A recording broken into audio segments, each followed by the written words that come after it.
Supported employment is about enabling adults with learning disabilities or people who are neurodivergent to find and maintain paid employment.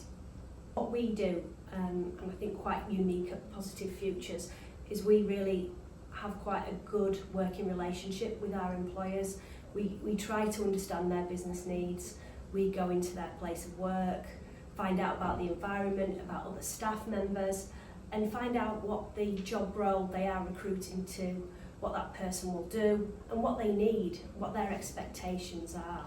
So it is about giving that employer some support around that, and us maybe saying where they might find an employee like that with those skills and qualities that they're looking for. And hopefully we will have someone we work with and we can make that job match, and that will come together for the employer to recruit the best employee. So I like to get to know that person. I like to find out a bit about their hobbies and interests.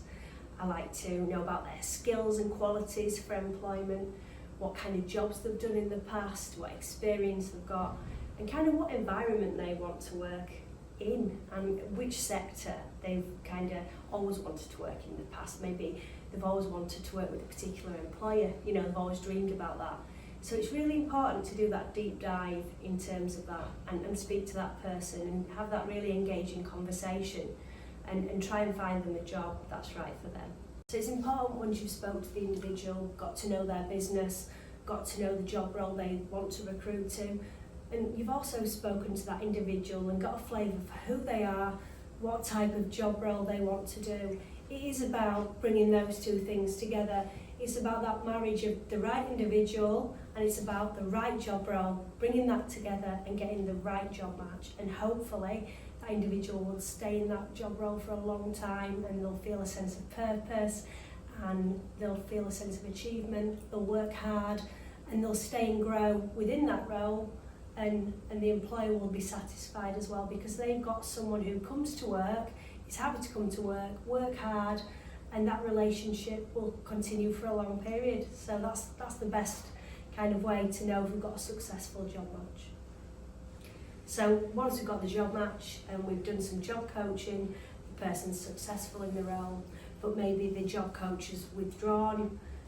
What we do, it's really important to have that ongoing support, but maybe from more of a kind of withdrawn approach. So it's about checking in regularly, it's about making sure the employer's happy with the work, with the level of commitment that the employer is seeing from the individual. It's also important checking in with the individual. Do they feel like the job role they started is still the same? If things have changed, do we need to come in again as a job coach and maybe do some more support around specific tasks?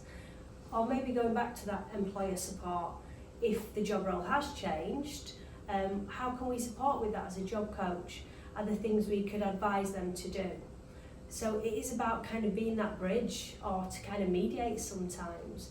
And if there are changes to the role, or they're going to work at a different site, or they're taking on more responsibility, it's how we can step up and step in as a job coach to do the best job we can do to ensure the employee is still enjoying work, still can do the job to the best of their ability, and that the employer is still happy with that and their commitment.